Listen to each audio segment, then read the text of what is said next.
नमस्कार बच्चों, रागदारी संगीत चैनल पर आपका स्वागत है। और आज हम करेंगे 1 मार्क्स वाले क्वेश्चंस की प्रैक्टिस। तो ध्यान से देखिएगा। और जो टॉपिक्स आपको ऐसा लगेगा कि अभी हमने ये टॉपिक तो देखा ही नहीं है, ग्राम क्या होता है, मूर्छना क्या होती है और अलंकार क्या होते हैं, ये क्या होता है, तो साथ साथ मैं आपको डिस्क्राइब भी करती जाऊंगी। ठीक है बच्चों, तो चलिए शुरू करते हैं। तो बेटा 1 मार्क्स वाले क्वेश्चन। सबसे पहला क्वेश्चन है, संगीत रत्नाकर में कितने अध्याय हैं? संगीत रत्नाकर में 7 अध्याय हैं। ये क्वेश्चन हो गया। ऑर्डर ऑर्डर जाति का राग, माने जाते समय भी 5 और आते समय भी 5। तो जिनमें जाते टाइम भी और आते टाइम भी दोनों में 5-5 नोट्स लगते हैं, वो होते हैं ऑर्डर जाति के राग। ठीक है, तो वो राग है मालकुस, सागा माधा नीसा सा नि धा मा गा सा। नेक्स्ट क्वेश्चन है, उस्ताद बड़े गुलाम अली खां का जन्म वर्ष क्या है? बड़े गुलाम अली खां जी का जन्म वर्ष है 1902। नेक्स्ट क्वेश्चन पे चलते हैं। झपताल में ताली जिन मात्राओं पर भी आती है, तो झपताल क्या है हमारी?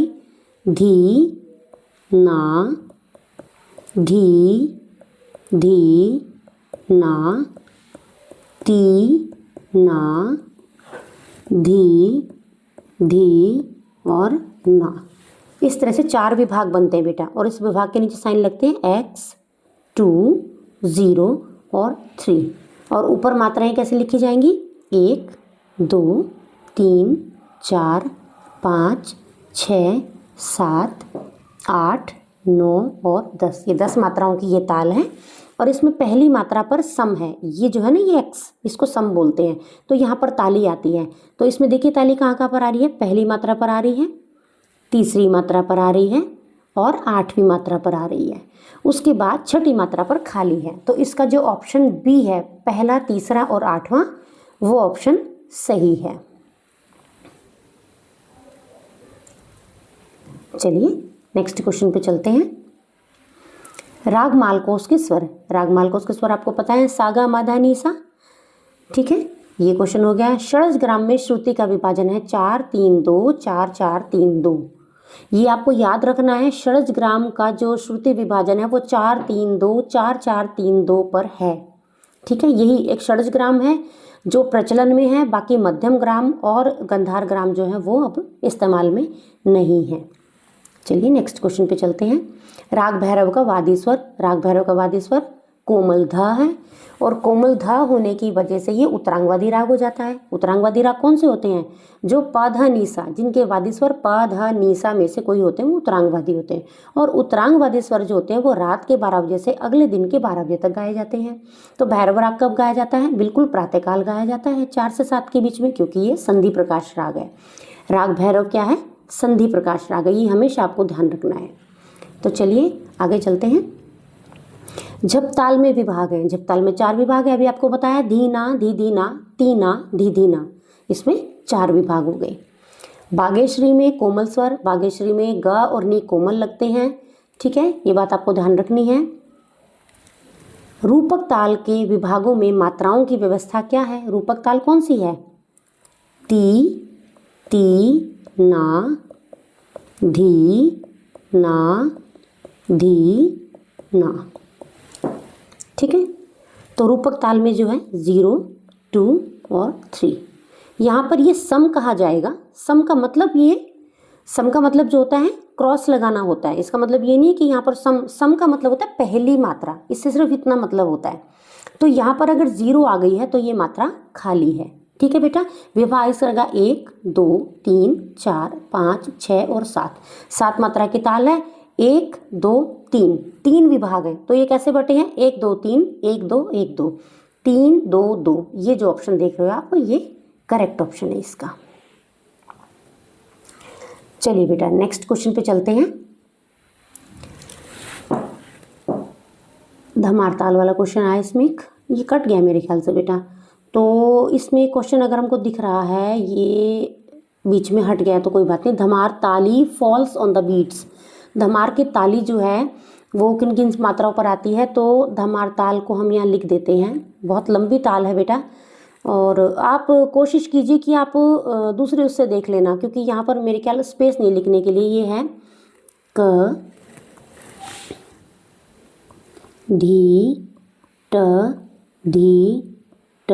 ये 5 मात्रा की है। ठीक है, शुरू की 5 है।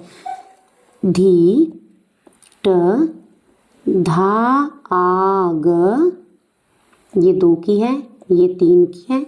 क धी ट धा आ ग ती ट,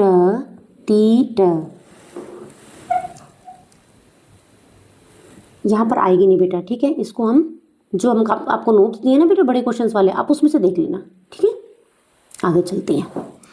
बागेश्वरी के आरोह में कौन कौन से स्वर वर्जित है? बागेश्वरी के आरोह में कौन से वर्जित है? रे और पा। रे और पा नहीं लगाया जाता है, ठीक है। नेक्स्ट क्वेश्चन चलते हैं। तिरिप। तिरिक एक प्रकार की गमक है। तिरिप, स्फुरित, गम्पित, ये सब गमक के प्रकार हैं, तो ये आपको ध्यान रखना। गमक 15 तरह की गमक होती है ना, उसके बहुत सारे प्रकार हैं, उसमें तिरिप भी एक प्रकार है।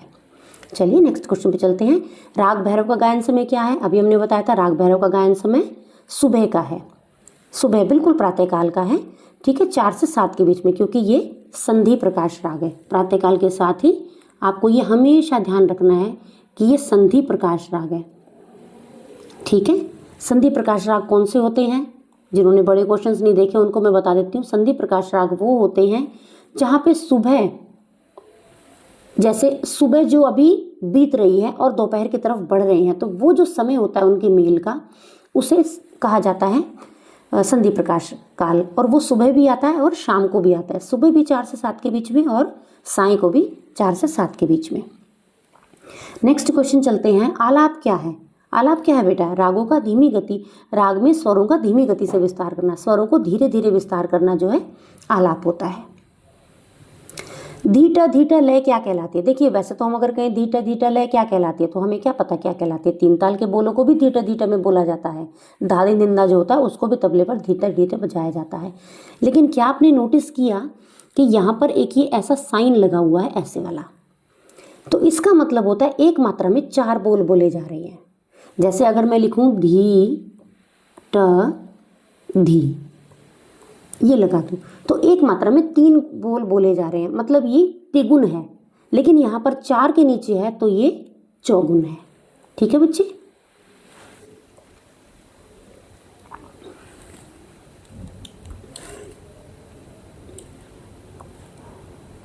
चलिए नेक्स्ट पे चलते हैं। रूपक ताल में ताले की संख्या कितनी है? ताले की संख्या तो 2 ही है। हमने आपको बताया था ना, तीना, धीना धीना, और तीना में जो ती है वो खाली है। धीना धीना 2 तालियां आती हैं। राग भैरव का थाट क्या है? राग भैरव तो आश्रय राग है अपने थाट का, मतलब कि आश्रय राग का मतलब होता है जिसके थाट पर ही राग का नाम रखा गया होता है, तो वो कौन सा है? भैरव। धमार ताल में विभागों की मात्राओं की व्यवस्था क्या है? 5 2 3 4, ठीक है। क धी ट धा आ ग ती ट ता आ, इस तरह से 5 2 3 4 का विभाग इसमें बना हुआ है। चलिए 10 मात्राओं की कौन सी ताल है? 10 मात्राओं की कौन सी ताल है? धीना धी धीना तीना धी धीना, झप ताल है। ये ऑप्शन इसका करेक्ट है। राग भैरव की पकड़ क्या है? देखिए ये जो सारे फ्रेजेस दिए गए ना, ये सभी राग भैरव में लगते हैं, लेकिन पकड़ से हमारा मतलब होता है जो एकदम से राग को क्लियर कर दे। तो राग भैरव में धैवत जो है वादी स्वर है, और सीधी सीधी बात है यहाँ पर धैवत 2 बार लगाया गया है। तो 2 बार लगाने का मतलब है यहाँ धैवत को वादी दिखाया गया है, धैवत को वादी स्वर दिखाया गया। वादी स्वर दिखाने की वजह से यही ऑप्शन इसका करेक्ट होगा, ठीक है बच्चे। गा मा धा धा पा गा मा रे सा, ये राग भैरव की पकड़ है। चलिए संगीत रत्नाकर के रचयिता, ये तो हम डिटेल में भी कर चुके हैं बहुत अच्छे से, पंडित शारंग देव जी संगीत रत्नाकर के रचयिता हैं ग्रंथ की। उत्तरांगवादी राग कौन सा होता है? हमें तो पता है उत्तरांगवादी राग कौन सा होता है, जिनका वादी स्वर प और तार सप्तक के सा। देखिए एक सा तो ये होता है, ये है मध्य सप्तक का, सॉरी मध्य में धा आएगा, ये है मध्य सप्तक, ठीक है बेटा। और सा के ऊपर अगर बिंदी आ जाती है तो वो हो जाता है तार सप्तक का, ठीक है बच्चे। अब देखिए यहाँ पर मैं आपको एक बात बताती हूँ, कुछ ब्लर हो गया यहाँ पे, ठीक है फिर से देखते हैं। देखिए यहाँ पर भी प और स लिखा गया है, यहाँ पर भी प और स लिखा गया है। फर्क कितना आता है, सिर्फ इस सा पर बिंदी है, मतलब ये तार सप्तक का सा है और हमें लेना है उत्तरांगवादी। अगर हम यहाँ पे शुद्ध सा लिख देंगे तो क्या हो जाएगा, नीचे वाला सा हो जाएगा। उस सा से पा वाले जो नोट्स हैं वो किस में गिने जाएंगे, वादी स्वर जिनका उसमें होगा तो वो पूर्वांगवादी में। अभी आप कहेंगे कि सारे गामा और पाधानिसा, मैडम आपने यही दो तो बताए थे, सारे गामा जो है पूर्वांगवादी और पाधानिसा उत्तरांगवादी है। लेकिन कुछ गुणी जिन्होंने बाद में इसमें संशोधन किया था और उन्होंने कहा था सारे गामा पा पूर्वांगवादी है और मा पाधानिसा उत्तरांगवादी है, ऐसा कहा गया है। तो इसलिए हम इस पा और सा में से पा सा जो तार सप्तक है, मतलब पा पा धा नी सा, ये वाले जो हैं ये उत्तरांगवादी राग कहा जाएगा इसको। चलिए नेक्स्ट, सारे गा रे गा मा गामा पा, इस तरह को क्या बोलते हैं। जैसे हम कहते हैं ना अभी जो बच्चा शुरू में म्यूजिक सीखने लगता है तो हम कहते हैं सबसे पहले भी इनको अलंकार या पलटे ही सिखाओ, तो अलंकार को पलटे भी कहते हैं। देखो ये भी एक बात सामने आ गई है। तो हम गाते हैं सारे गा रे गा मा पा धा नी सा, ये तो अलंकार है, ठीक है। नेक्स्ट क्वेश्चन पे चलते हैं, किस ग्रंथ को सप्ताध्यायी कहा जाता है। सप्ताध्यायी से आपका क्या मतलब है, जिसमें 7 अध्याय होंगे, तो वो कौन सा ग्रंथ है, संगीत रत्नाकर। नेक्स्ट चलते हैं, 2 कथन दिए जाएंगे कुछ क्वेश्चंस में आपको और आपको उसमें से सही और गलत को चुनना है। झपताल में 10 मात्राएं होती हैं, जी बिल्कुल झपताल में 10 मात्राएं होती हैं और झपताल को ध्रुपद के साथ बजाया जाता है, नहीं ये स्टेटमेंट गलत है। मैंने सिर्फ वही स्टेटमेंट्स हाईलाइट किए बेटा बैठ के अभी जो सही हैं बिल्कुल, ताकि आप अगर बिना मेरा ऑडियो भी नहीं सुनना, अभी अगर आप कंफर्टेबल नहीं है कहीं बैठे हैं और आप सिर्फ देख रहे हैं तो देख कर भी आपको इन क्वेश्चंस का पता लग जाएगा। नेक्स्ट क्वेश्चन है, नीचे 2 कथन दिए गए, उत्तर के रूप में सही विकल्प चुनिए। क्या बागेश्वरी में रेधा का प्रयोग किया जाता है, नहीं जी बागेश्वरी में रेधा का प्रयोग किया जाता है। बागेश्वरी की आरोह में 5 स्वर होते हैं, बागेश्वरी में कोमल रेधा तो लगता ही नहीं है, ठीक है। बागेश्वरी की आरोह में 5 स्वर जरूर होते हैं। देखो क स्टेटमेंट तो गलत है लेकिन ख सही है। नेक्स्ट 27वें क्वेश्चन पे चलते हैं, बागेश्वरी का राथाट काफी है, ये बिल्कुल सही बात है। और भैरव संधि प्रकाश राग है, बिल्कुल हमने बताया था भैरव 4 से 7 के बीच में गाया जाता है और ये संधि प्रकाश राग है, ये ऑप्शन इसका सही है। तो क और ख दोनों सही है। नेक्स्ट चलते हैं, संगीत रत्नाकर की रचना 13वीं शताब्दी में हुई, जी बिल्कुल सही बात है। और संगीत रत्नाकर के लेखक भरत मुनि है, नहीं जी संगीत रत्नाकर के लेखक तो पंडित शारंग देव जी हैं। और भरत मुनि किसके हैं, भरत मुनि तो नाट्य शास्त्र के हैं, भरत मुनि नाट्य शास्त्र के हैं, ये भी आपको साथ साथ में याद करना है, ठीक है बच्चे।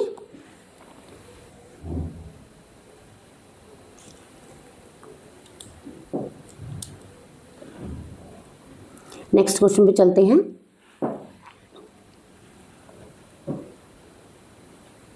यहां पर आते हैं, ठीक है।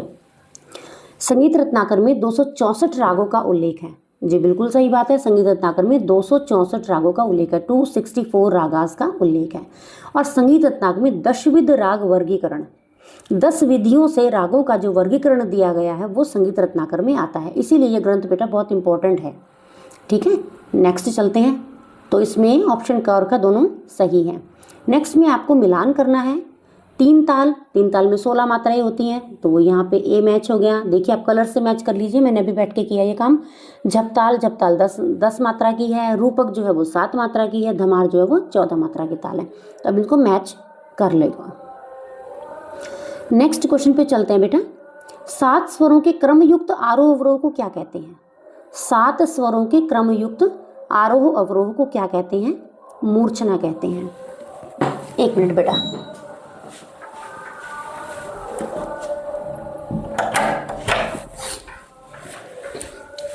ठीक है। 7 स्वर क्रमयुक्त आरोह अवरोह को क्या कहते हैं, मूर्छना कहते हैं, ठीक है। आगे चलते हैं, संगीत रत्नाकर में कितने गमक कहे गए हैं, हमें पता है 15 गमक कहे गए हैं, अभी तो हमें याद हो गया है। राग मालकोस की जाति क्या है, राग मालकोस में जाते टाइम और आते टाइम दोनों में ही 5-5 नोट्स लगते हैं, इसलिए इसकी जाति है ऑडव, मतलब 5-5। नेक्स्ट क्वेश्चन पे चलते हैं, शारंग देव ने 10 विध राग वर्गीकरण दिया है, अभी हमने किया था, ये बिल्कुल सही है। षडज ग्राम में पंचम 16वीं श्रुति पर है, षड्ज ग्राम में पंचम 16वीं श्रुति पर है। अगर हम यहाँ श्रुतियों को, आप एक पेपर ले लीजिए और उस पर लिखिए 1 से लेके 22 तक नंबर लिखिए, एक लाइन लगाइए, 1 से लेके 22 तक नंबर लिखिए और उसमें चौथे नंबर पे चौथे नंबर पे मतलब आप गैप रखिए 4 का, फिर रखिए आप 3 का गैप, फिर आप रखिए 2 का, फिर रखिए 4 4 3 2। इस तरह का गैप आप रख के लिखते जाएंगे अगर, तो आपको पता चलेगा षड्ज ग्राम में पंचम श्रुति पर ये 22 श्रुतियाँ जिनमें कि ये गैप रखा गया, 22 नंबर्स में से आपको यहाँ हाईलाइट करना है। मतलब 4 ये है तो ये हो जाएगा 7 7 8 9। ठीक है, इस तरह से आपको करना है। और जब आप इसको नोटिस करेंगे तो ये आप पाएंगे कि षड्ज ग्राम में पंचम 16वीं श्रुति पर नहीं है। ठीक है बेटा, बड़े वाले नोट्स को जब आप पढ़ोगे बेटा, जो बड़े वाले नोट्स मैंने कराए ना, बड़े लेंथी क्वेश्चंस वाले, उसमें ये सब कुछ आता है। कृष्णराव शंकर पंडित जो है उनका संबंध ग्वालियर घराने से है। बिल्कुल सही बात है, इन्होंने इनका आधा नाम लिखा है, शंकर राव शंकर पंडित लिखा है। ठीक है, ये इनके पिताजी एक्चुअली कृष्णराव शंकर पंडित जी के पिता शंकर राव पंडित जी हैं, उनके बारे में बात की जा रही है। नेक्स्ट ऑप्शन, अहोबल ने स्वरों की स्थापना वीणा के तार की लंबाई पर की। बिल्कुल, अभी अभी जो मैं आपको श्रुति की व्यवस्था बता रही थी, 1 से 22 तक श्रुति है और उसमें 4 3 2 4 4 3 2 का सीक्वेंस बनेगा। ये जो सारा सीक्वेंस सेटअप किया है वो पंडित अहोबल जी ने ही किया है। सारी श्रुतियों पर 22 श्रुतियों पर 7 स्वरों की जो स्थापना की गई है वो पंडित अहोबल द्वारा ही की गई है और 5 विकृत स्वरों की भी की गई है साथ में। सारे गामा पाधा निसा, इसमें से 5 नोट्स हैं जिनके विकृत रूप भी होते हैं। रे गा धानी शुद्ध भी होते हैं, रे गा धानी कोमल भी होते हैं, मध्यम शुद्ध भी होता है, मध्यम तीव्र भी होता है। तो ये 5 रूप अलग से और 7 शुद्ध, इन सब की स्थापना जो है पंडित अहोबल जी ने की है। नेक्स्ट क्वेश्चन पे चलते हैं। बड़े गुलाम अली खां जी ठुमरी भी गाते थे। ठीक है, गाते थे। और तानपुरे की पहली तार को षड्ज में मिलाया जाता है। ये बिल्कुल गलत है। तानपुरे की पहली तार को या तो पंचम पे या मध्यम पे मिलाया जाता है। और अगर किसी राग में पंचम और मध्यम का बहुल्य प्रयोग नहीं हो रहा है, पंचम तो वर्जित देखिए किसी राग में हो ही नहीं सकता कभी भी, सा और पा अचल स्वर है, ये कभी वर्जित नहीं होता। लेकिन अगर बहुत कम लगाया जा रहा है पंचम, मानो कि जाते टाइम पंचम लगा ही नहीं रहे, सिर्फ आते टाइम ही वक्र रूप में ले रहे हैं और मध्यम वर्जित है, तो कभी कभी तानपुरे को निषाद पर भी मिलाया जाता है। ठीक है बच्चों, आगे चलते हैं। रूपक में खाली पहली मात्रा पर है। जी बिल्कुल, ती ती ना धी ना धी ना। तो बेटा इसमें पहली जो मात्रा है वो खाली जाती है। 0 2 3 ये इसके विभाग के नंबर्स हैं। नेक्स्ट है झपताल में 3 विभाग है। नहीं, झपताल में 3 विभाग नहीं है, झपताल में 4 विभाग हैं। धीना धी दीना, तीना धी दीना। तो इसका जो ऑप्शन है, ऑप्शन हमारा बनता है ए और सी सही है, तो इसका ऑप्शन सी वाला है। चलिए बच्चे आगे चलते हैं। इसको आप फ़ोन को थोड़ा टेढ़ा करके देख लेना बेटा। इसमें एक क्वेश्चन आता है, बागेश्वरी राग को, मींड को, धमार ताल को, मालकोस को, इससे मिलते जुलते टुकड़े के साथ आपको मैच करना है। तो देखिए बागेश्वरी में काफ़ी थॉट्स उत्पन्न हुआ है, ये यहाँ मैच हो जाता आके तीसरे नंबर पे। मींड का चिन्ह आपको पता है, मींड का चिन्ह ये वाला है जो सबसे ऊपर पहले नंबर पे है, जिसके ऊपर अर्धचंद्र बना हुआ है, ये इससे मैच होगा। धमारताल में क धी ट इस तरह के बोल आते हैं, क धी ट धा आ, ग ती ट ता आ, इस तरह से। और मालकोस में तो पता ही हमें ग ध और नी कोमल लगते हैं, तो ये ऑप्शन इसके सही है, 3 1 2 और 4। ठीक है बच्चे, नेक्स्ट क्वेश्चन पे चलते हैं। राग भैरव में रे प स्वर वर्जित है। नहीं जी, ये स्टेटमेंट गलत है। राग भैरव संपूर्ण जाति का राग है। राग भैरव में कुछ भी वर्जित नहीं है। प्रातःकालीन संधि प्रकाश राग है। जी ये बिल्कुल सही बात है, भैरव प्रातःकालीन संधि प्रकाश राग है। तो इसमें क्वेश्चन कथन 1 गलत है किंतु 2 सही है। नेक्स्ट क्वेश्चन आता है बेटा, तानपुरे के जोड़े के तार को मध्यम में मिलाया जाता है। तानपुरे के जोड़े के तार को मध्यम में मिलाया जाता है, ये गलत है। तानपुरे के जोड़े के तार को सा में मिलाया जाता है। पा सा सा सा, मध्य सप्तक के सा पे मिलाया जाता है। और पहले तार को पंचम या मध्यम पे मिलाया जाता है, या कभी कभी निषाद पर भी मिलाया जाता है। और चौथे तार को मंद्र सप्तक के सा पर मिलाया जाता है, जो सबसे नीचे सा होता है। ठीक है, और जोड़े के तार को मध्य सप्तक के सा पे मिलाया जाता है, तो ये स्टेटमेंट गलत है। दूसरा, संगीत रत्नाकर में 8 अध्याय हैं, ये तो हम सबको पता लग गया। संगीत रत्नाकर में कितने अध्याय हैं? संगीत रत्नाकर में 7 अध्याय हैं। तो कथन 1 और 2 दोनों ही गलत हैं। नेक्स्ट क्वेश्चन पे आते हैं, ये तो रिपीटेड है। संगीत रत्नाकर में गमक कितने प्रकार के बताए हैं? 15 प्रकार के बताए हैं, ये तो हमें पता ही है। 7 स्वरों के क्रमयुक्त आरोह अवरोह को क्या कहते हैं? अब आ गया क्रमयुक्त आरोह अवरोह को, तो इस चीज़ को मूर्छना कहते हैं। वैसे तो देखिए बेटा, अगर क्रमयुक्त आरोह अवरोह की बात करें हम, तो आप ये सोच रहे होंगे कि इसका आंसर अलंकार क्यों नहीं बोला मैम ने? तो बेटा अलंकार जो होता है वो क्रमयुक्त नहीं हो सकता, जैसे हो सकता है सारे गा रे गामा, लेकिन मूर्छना इस तरह से नहीं होती है। सारे गामा पाधा निसा या रे गामा पाधा निसा या मापा धानी सारे गामा, इस तरह से क्रम से चलेगी। जैसे षड्ज ग्राम की अपनी 7 मूर्छनाएं हैं, मध्यम ग्राम की अपनी 7 मूर्छनाएं हैं और गंधार ग्राम की अपनी 7 मूर्छनाएं हैं, तो वो सारी सीक्वेंस में है। आगे आगे अगर आप मूर्छना और ग्राम का टॉपिक पढ़ेंगे बड़े वाले क्वेश्चंस में, तो आपको एकदम क्लियर हो जाएगा बेटा। उस्ताद फयाज खां का संबंध किस घराने से है? तो उस्ताद फयाज खां जी का संबंध आगरा घराने से है। नेक्स्ट, सही कथन को चुनिए। धमारताल में 4 विभाग हैं। विलंबित ख्याल को छोटा ख्याल भी कहते हैं। नहीं, ये स्टेटमेंट गलत है। विलंबित ख्याल को छोटा ख्याल नहीं कहते, उसे बड़ा ख्याल बोलते हैं। धमारताल में तो 4 विभाग हैं ही। संधि प्रकाश रागों का गायन समय 4 से 7 बजे तक होता है, बिल्कुल ही हम पहले भी डिस्कस कर चुके हैं। राग बागेश्वरी का वादी स्वर धा है, जी बिल्कुल नहीं है। तो चलिए, इसका ऑप्शन है ए और सी सही ऑप्शन हैं। संगीत पारिजात की रचना 13वीं शताब्दी में हुई? नहीं, संगीत पारिजात की रचना 17वीं शताब्दी के उत्तरार्ध में हुई है। ठीक है बच्चों, ये गलत स्टेटमेंट है। संगीत रत्नाकर की रचना 13वीं शताब्दी में हुई है। ऑप्शन बी, राग मालकोस में स्वर रे और प वर्जित हैं। जी, राग मालकोस में रे और प वर्जित हैं। नेक्स्ट ऑप्शन है, षड्ज ग्राम में 7 मूर्छनाएं होती हैं। अभी जस्ट मैंने आपको बताया, षड्ज ग्राम में, मध्यम ग्राम में, गंधार ग्राम में, तीनों में 7-7 मूर्छनाएं हैं। इसलिए कुल मूर्छनाओं की संख्या कितनी मानी गई है? 21 मूर्छनाएं मानी गई है। ठीक है बेटा, 21 मूर्छनाएं मानी गई है। ये आपको ध्यान रखना, ये भी 1 नंबर में आता है कई बार। नेक्स्ट क्वेश्चन है, सूची का मिलान करना है। राग विवेकाध्याय तो आपको पता है, संगीत रत्नाकर का एक अध्याय है ये। मींड का चिन्ह आपको ऊपर दिया गया है फर्स्ट वाले ऑप्शन में। विलंबित ख्याल को बड़ा ख्याल भी कहते हैं और राग बागेश्वरी गौरनी कोमल लगते हैं। ठीक है बच्चे, आगे चलते हैं।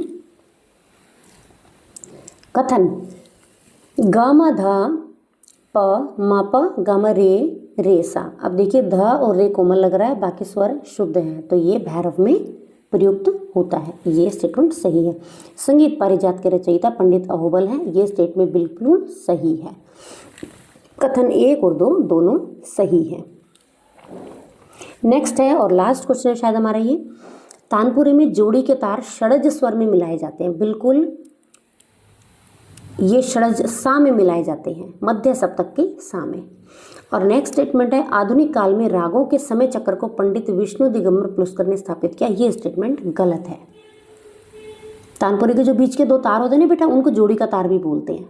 ठीक है, ये आप तानपुरी का पूरा बड़ा क्वेश्चन देखेंगे तो आपको अच्छे समझ में आएगा। कथन 1 सही है, किंतु कथन 2 गलत है। तो यहाँ पर हमारे ये 1 मार्क्स वाले क्वेश्चंस खत्म होते हैं बेटा। और इसके बाद मिलते हैं हम किसी और टॉपिक के साथ जो आपके आने वाले पेपर्स में, एग्जाम्स में आएंगे और बहुत इंपॉर्टेंट होंगे।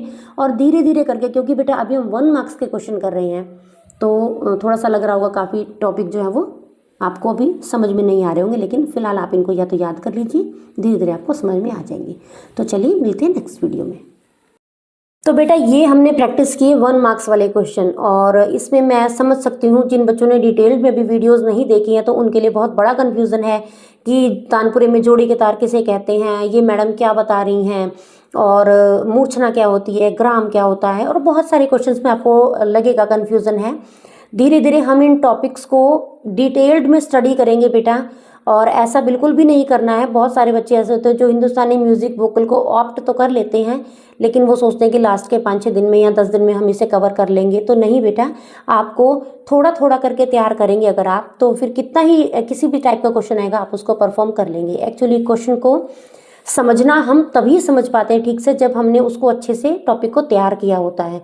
तो ये चीज़ आपको ध्यान रखनी बेटा कि थोड़ा थोड़ा, और वीडियोस तो आप बच्चों के लिए बहुत आसान होता है बेटा, आप वीडियो लगाकर सिर्फ सुनने से ही आपको बहुत कुछ समझ में आ जाएगा।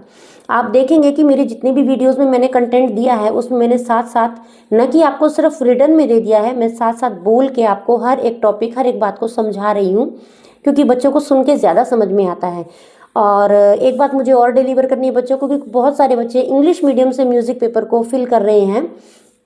तो इंग्लिश मीडियम में लेने का ज़्यादा फ़ायदा आपको नहीं होगा, क्योंकि सारे वर्ड्स जो हैं वो आपको एज इट इज़ हिंदी के ही इंग्लिश में आपको कन्वर्ट करने पड़ेंगे, और वो उसमें आपको दिक्कत आएगी लिखने में बेटा।